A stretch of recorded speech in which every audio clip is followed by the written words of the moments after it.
Today is September 30th, 2016, and we are interviewing Dale Reeves in Taylorville, Illinois. Dale is 51 years old, having been born on February 27, 1965. My name is Sue Burkholder, and I will be the interviewer. May I call you Dale? Yes, ma'am. Dale, would you please, for the recording, state in what war and branch of service that you served? Served in the United States Air Force and Operation Desert Storm. All right. Well, I'd like to start with just some biographical data, some early on data, like where you were born, and if you'd like a little bit, maybe about your parents or siblings. Okay. I was born in Monticello, Indiana. It's just me and my parents. I have two half brothers by my father, but they were much older, so I was pretty much a single child, an only child. Okay. And what were your parents' occupations? My father was a school teacher, and my mother worked for the town. Okay. What were you doing before you entered the service? I came basically out of high school. Okay. I had a little stint at Purdue between, but Purdue University. But now that was basically right out of high school. Okay. All right. So you signed up and chose to serve. And what when you went to the basic training, what was your first impression that first couple days? That was very shocking. Wasn't quite prepared for that. I was one of those guys that let me out of here. But after a week or so, you adjust and whatever. Like when you were in basic training, the things that you learned, did it make you question kind of everything you knew before you joined, or was it just kind of a shock and just a little different way of thinking to you? All that. It was a cultural shock, if for sure. Different way of doing things, and not being used to being yelled at, constantly. But of course, like I said, that after the first week or so, that kind of subsided, and you get into the routine. What about the instructors while you were in? Are there any that were memorable that you still remember, or? Well, we only had one. They were, him, the guy that I had, and his boss was on 6 weeks of leave, so I missed his thing entirely. I had him for like the last 2 days. So it had the junior training officer, if you will, for the entire time, and he was a lot of fun. Looking back, I mean, it wasn't so much at first, but after looking back, he was a lot of fun. And what was it like in basic training? Just what's a day in the life of a soldier in basic training? Well, it's being Air Force. It's a lot of classroom work. Very little, unlike the Army or whatever. They go out and shoot their M16s and all that all the time. Air Force, we don't do that. It's mostly classroom, a little bit of PT in the morning, and then breakfast, and then sit down in pretty much a classroom most every day. Morning session, lunch, afternoon session, then you're done for the day. So you made it through basic training. Yes. And after that, did you go on for specialized training? Yes. And what was that? That was at Lowry Air Force Base in Colorado. It was a photo maintenance, essentially. I won't give you the big long title. It's pretty. It's a whole mouthful, but. And where did you do your basic training? Lackland in Texas, as all Air Force people do. Okay, all right. And after you were done with your specialized training, then where did you go on? Where was your first duty station? Scott Air Force Base in Illinois. Okay, all right. And what can you tell us a little bit about the day in the life of what you were doing there? I worked in the base photo lab in the maintenance department, and we fixed all kinds of anything that had to do with photography, graphics, projectors, the old 16 millimeter projectors and 35 millimeter slide projectors like you had in school. Fixed all that kind of stuff. Kind of seems antiquated now, but in the 80s, that was still state of the art equipment. And how was it as far as like where you lived? Were there barracks or individual housing units? Tell us a little bit about that. It was a dorm room, 2 guys to a room. All right. And food and social life, how about that while you were there? What about, was it decent? Did you enjoy it? Really good food. Really I tell other people about, how we ate, and they're, guys from other branches, and they're like, wow, you really? Yeah, you had steaks and stuff. Yeah, that's y'all, believe it or not. Nice. And what about recreation and social life? What were things that you were able to do in that area? Just that was by the time I got to that point, it felt like a normal job. I'd go in at 7:30 and get off at 4 o'clock, and the rest of the time was mine to do with as I pleased. It wasn't like being in the military. The only thing was it was throw a uniform on and go to work. Okay, so were you at Scott Air Force Base your entire service? No. Okay, so after that wrapped up, then, or where were you sent? Zweibrücken Air Base in Germany. Okay, and what did you do there? I worked in a photo reconnaissance, mobile photo reconnaissance lab. It's hard to explain. It's a bunch of trailers with photographic gear in it, and they take RF-4s and fly them over and take pictures.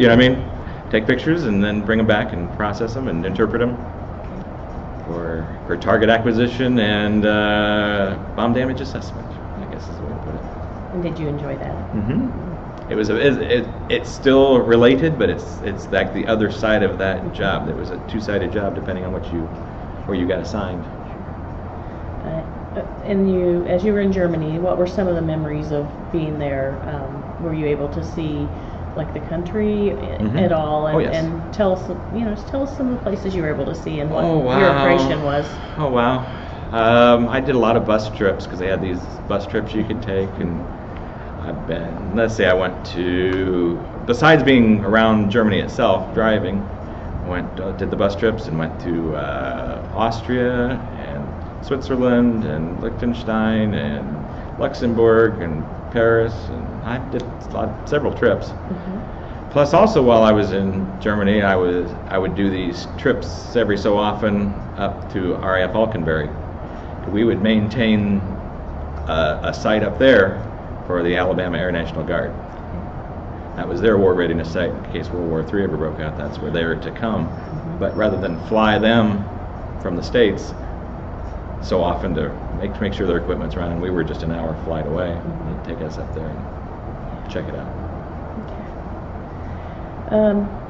When you were, just go back to when you were visiting and your extra time going to the other countries and that. Yes. Just tell us some of the places you visited and what you liked about those. Oh wow. They're making you think. Yeah. Paris. I saw it like Paris. I'll take Paris for example. I did the Eiffel Tower and the Arc de Triomphe and the Champs-Élysées, and all the big tourist spots. The only one I really missed was the Louvre. It wasn't worth going back to go to the art museum, but I pretty much saw everything I wanted to see there. Let's see, Luxembourg. I went to Luxembourg City and saw it because it's like a little it's like a fortress around the city, and that was kind of interesting to see how it was done back in medieval times. What about the weather in Germany? Similar to here, or? Similar to here, yeah. Maybe just a few degrees cooler, but overall. And how about I'm sure you interacted with the people, the folks, and went to local food places and that, and tell me a little bit about that. Some of the places you might have visited, or food that you might have liked or not liked that you tried.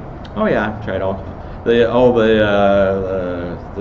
wursts and the schnitzels and everything you're accustomed to, and it's all you hear about in Germany, and that was all good. Yeah. And believe it or not, some of the best Chinese food I ever had was at a restaurant in Germany. Believe it or not, it's hard to imagine, but.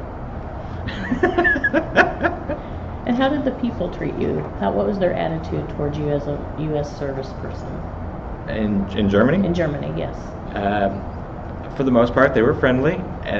But one thing you had to do, at least in my experience, was at least try to speak German. Mm-hmm. If you try, they will switch to English and you'll be fine. Mm-hmm. But if you went up as a snobbish American and say, I only speak English, sometimes they would, you know, Mm-hmm. most Americans do English, and then they, oh, I don't speak English, and they're gone. Let's see.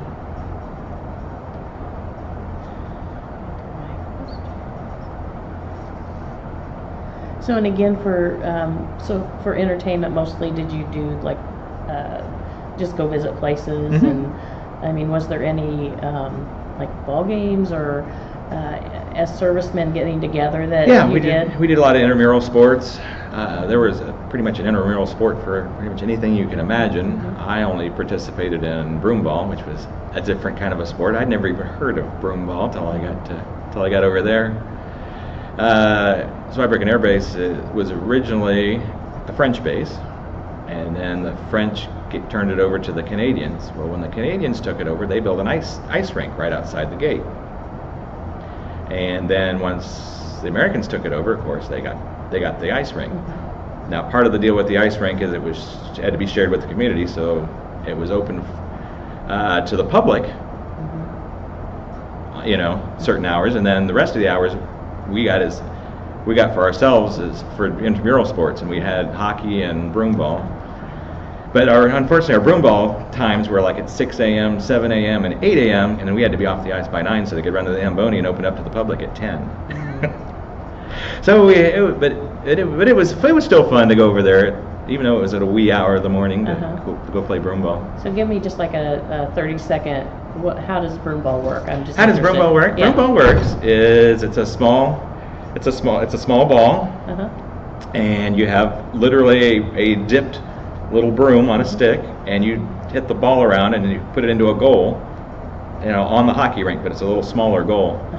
And you don't wear skates, you wear shoes. So it's rather interesting if you try to stop. There is no stopping. You have to pretty much think ahead because you're going to go sliding.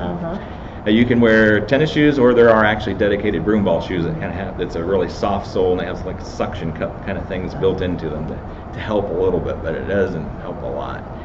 Of course, to get all that equipment, there's nothing there, so we had to travel down to the Canadian base down at, where was it, Lahr or Baden-Baden, either one, and you could pick up your equipment, which was like a 2-hour drive down and a 2-hour drive back. But being NATO, you know, we could cross-shop in each other's stores. So it was no problem to get the gear, just to drive. Yeah, interesting. I had never heard of broom ball either, so I was just very curious. Sounds like it, not now, but when I was younger, it might have been very interesting. How did you contact family and friends at home? Or, yeah, and how was that at that time? It was probably mostly letters, maybe a phone call. Phones, yeah. Phone once a week probably, or every other week. I can't remember if I did it every week or every other week, but yeah. And how was it? Did you get letters yourself, or was it mainly just you calling home? Yeah, just at me. Your, okay. Yeah. Let's see. So you said this was back in the 80s, and if you look there and you look now here in the 2000s, how do you feel is there a difference between the wars, the way the wars or the soldiers are trained and treated, or do you think it may be pretty much the same? I imagine that part's the same, although what I was doing specifically, we were using photography and taking photographs and doing this with an airplane with 2 guys on it. Now it's all these drones, and they fly them. They're taking them off over in the Middle East and flying them. Actually, the pilot is in Las Vegas. It's very bizarre to think about, and that's all done with video now, so it's all instant. There's no film or chemicals and all that, so it's a totally different ballgame from what I was doing.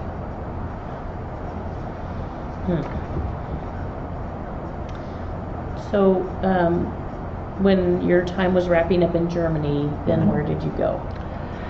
Well, they were going to close my base, and the personnel team came up from Texas, and we went in time and grade, time and service order, and we were going to get to pick off of a list. Well, me being the senior ranking sergeant, buck sergeant, I got the pick, and I looked down the list and I said, I'd like to go to Vandenberg. That's Santa Barbara, California, basically. I'll be right on the coast. That'd be a great place to go. So that's where I signed up to go. And then somewhere right about the time I get ready to go to Desert Storm, they say, oh, by the way, you're not going to California anymore. You're going to the UP of Michigan, to K.I. Sawyer. Oh, wow. That was a hard one to take. Because that's way, way up north. You go to Green Bay, and that's another, 2 hours, 3 hours north of Green Bay? It's way up there. Colder. Very cold. Lots of snow. Oh my goodness. Yeah, I was not a bit happy about that one. And what, did you do the same line of work there? I went back to a base photo lab just like I did at Scott. Yeah, but a much smaller photo lab. The one at Scott was probably, I'm going to say 70 folks working there between all the different departments, down to 10. So it was a much, much smaller. And how did you like it? Which did you like better? The larger atmosphere with the larger amount of people? They both had their advantages. The larger one's nice because you always had, a lot of interaction, a lot of equipment, a lot of different kinds of equipment to work on. Plus, the maintenance department where I was, there was always 2 or 3 guys in there, maybe as many as 4. So you could always bounce your ideas off of each other. Well, when I went up there, I was the only maintenance guy, and there isn't anybody to ask. If you think, well, what do you think about this? If you're the only one of your career field on the entire facility, there isn't anybody to ask. Interesting. Thankfully, by then, we did have a little bit of primitive email, and we could start. I knew some guys I could bounce things off of that way. Yeah. Interesting. So, how long were you there? In Michigan? Michigan, yes. A little over a year. We'll go with that. I don't know, it's about 13, 14 months, 15 months. So how was it different there as far as, go back to the food and the accommodations, the lodging accommodations, that type of thing? About the same. About the same? And for recreation? There's nothing up there. Absolutely nothing. I mean, we if you still want to go to McDonald's, it was a 20-some mile drive to Marquette. Just to go get some fast food. There's nothing there. It's really out in the middle of nowhere. So did you invent things to do, or anybody get creative and make up new recreational things to do? I'll tell you, one thing we had is a gal that worked there. She was from New England, and she had a lot of contacts up there. So a couple of times, at least 2 that I can think of, maybe 3 or 4. I don't remember how many we did. She had a little farm that she had bought up there, and she called back home and had them send out lobster, and we did a big lobster cookout on her farm. I also did a pork roast out on her farm one time too. I forgot about that. Just kind of came to me. I had forgotten about that. That was something different, something to do. Sure. She invited all 10 of us in our little unit. And how, along the way, from the beginning to this point, did you make any friends that you kept in touch with? Maybe briefly. I think I've lost touch with pretty much everybody by now. But yeah, briefly I did, here and there. And how was that, just knowing you had somebody, even from a different location? Was it just, well, I don't want to put words in your mouth. Yeah, I understand. Just talk to him occasionally. I did. One guy I kept in touch with. He moved up to Chicago, and I went up there and did a concert with him. Excuse me. Went up and did a concert with him and stuff like that. But we've since lost touch. And I know a while back a guy emailed me out of the blue. He said, "Hey, told me his name and everything." I was like, "Wow. How did you find me?" He said, "I just did a little research and found you." He was a graphic artist then. Now I think he's a paramedic in Tennessee or something. Really? How do you go from graphic artist to paramedic is beyond me, but hey, whatever. Oh, goodness. So, okay, so you were there a little over a year, and then when your time ended there, then what? Then I discharged. Discharged, okay. Yeah. Had they sent me to California, I probably would have stayed, but that kind of aggravated me. Yeah. I said, you know what? I think it's time to go. Yeah. Did you go into like the National Guard or a reserve unit at all, or were you out completely? I was out completely because I had done just shy of 8 years, and I did not have any reserve time to serve. Okay. And then what did you do when you got out? What career path did you take? Did you go to school, or what did you do? I went to work for a professional and broadcast video dealership as a bench tech. And what does a bench tech do? Oh, I was fixing broadcast level cameras and VCRs like you see on the television stations use, that level of equipment. Sounds like fun. All right. So when you were out of the service and you switched to civilian life, was it an easy transition? Was it hard? Was it, you know? Oh, I thought it was very easy. I had no problem. Yeah,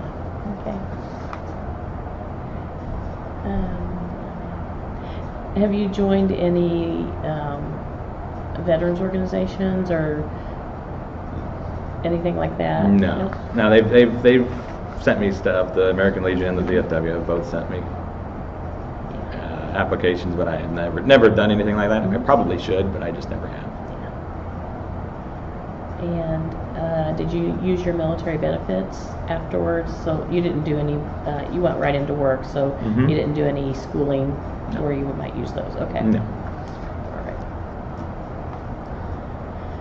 So if you could just talk a moment about how you feel like your military experience has affected your life, what would you say?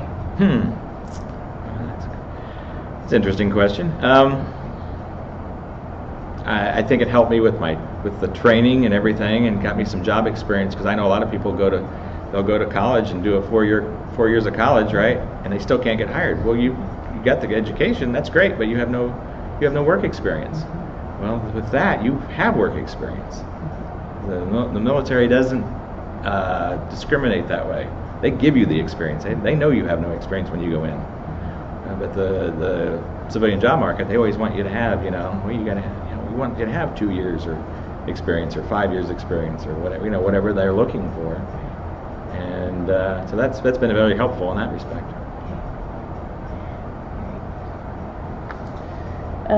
Do you feel like there are some life lessons that you maybe have learned from your military experience? Oh, I think so. And what would that be?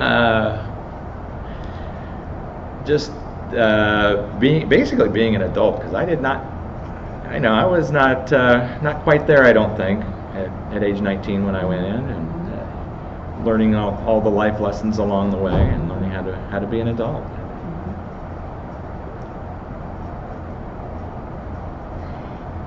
Has your military service impacted your feelings about war or the military in general? I'm still very, very much for what those guys do. I'm not so sure we need to stick our fingers in everything that we do sometimes, but that's not my decision to make. That's, as they say in the military, that's above my pay grade. So it's not for me to decide where we send our forces, but I support them no matter what, wherever they go. What would you feel like is the most positive thing, or some positive things that you took away from your experience? Positive things, like I think I've mentioned the training thing. I think that has been very beneficial in the work experience, and giving me the quick, rapid growing up that I needed. I think that was very beneficial. Learning leadership, from both sides, being the leader and follower. I think that, because of course, without that, the military is nothing. Right. If you could leave a message for future generations that might see or listen to your interview, what would you tell them? I think anybody any young person who needs to figure out where they're going in their life should join some branch of the military. I think it's fantastic. I think it's a fantastic way to get yourself started in life. And maybe give like 3 or 4 reasons or things that they would benefit from. I know you've talked about a lot of it, but go ahead. I think not to beat a dead horse, but yeah, all the things that I previously mentioned. I think it's a great way to get your life started. All right. Is there anything else that you can think of that we haven't discussed that comes to mind that you would like to mention?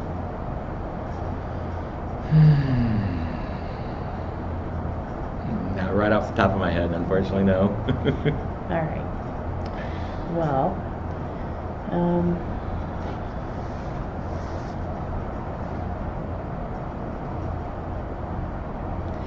one thing I didn't ask you early on, and let me just go back to that. Sure.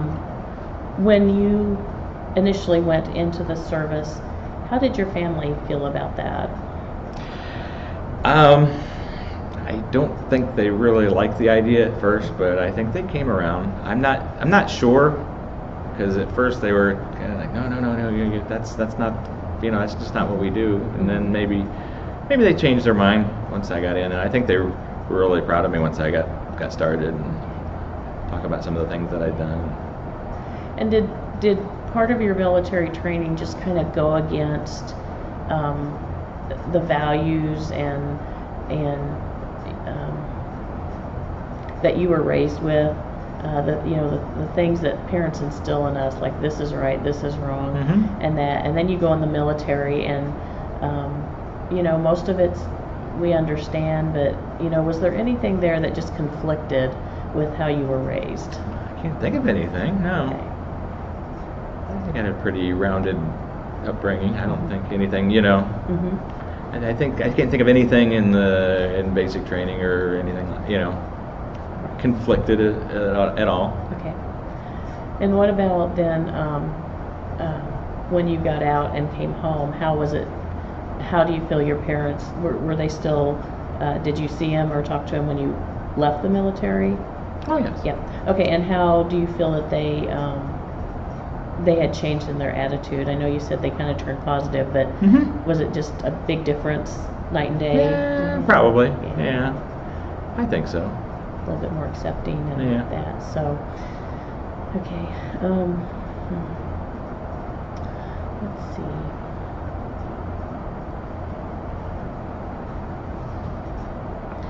Did you have to? This is another back question that I skipped.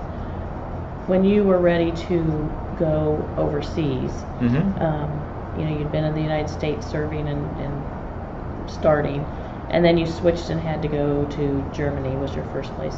How did you mentally prepare for that? How did you prepare yourself for the difference in everything? Well, quite honestly, at first I don't know, I wasn't quite sure what I was getting myself into, to be quite honest. I almost thought I was going to Mars, I think. I had no idea what to expect. And then once I arrived and got to see, okay, maybe this isn't as different as I thought it was going to be. And I adjusted rather rapidly. So it was a shock at first, and then you adjusted. Yes. What was the most shocking thing, the difference that you saw when you first arrived in Germany that just really took you back? Believe it or not, the way they run their retail, believe it or not, that shocked me, because around here we're so used to 24-hour markets and malls open 7 days a week, and Europe doesn't do that. At least Germany doesn't. They're open 8 to 5 Monday through Friday, 8 to noon on Saturday, except for long Saturday. One Saturday a month, they're open several more hours in the afternoon, but Once that, downtown's closed, and you aren't going to get anything done. It's a different kind of a. Oh yeah, and I forgot. Noon to 2, everything is closed as well. For lunch, everything closes, so you don't get anything done noon to 2 either. I don't know if they've changed that now or not. That's what it was in the late 80s and early 90s. Interesting. And and also being in Germany, I was there during the fall of the wall, so that was kind of that was an interesting time to be over there. So I did get to go to East Germany because after the wall fell, they told us, the military folks, leave them alone, right, for the first year, and then that would see the wall fell in October, November of '89, somewhere in there, and then it was October, November, whatever that was of '90, we got to actually go over, and that was a shock, because we went to a little town called Arnstadt. I remember that. So we picked a town just out of the blue, and it was like stepping back into the 1950s. It's like the place had never changed. It was the old time machine. It was bizarre. I'm sure they rapidly caught up, but just in that first little bit there, they were still way behind. It was like a time machine. Interesting. Wow. A lot of cool experiences. Well, I thank you for agreeing to speak You're with welcome. me today. I appreciate it, and I do want to thank you for your service to our country. You're quite welcome.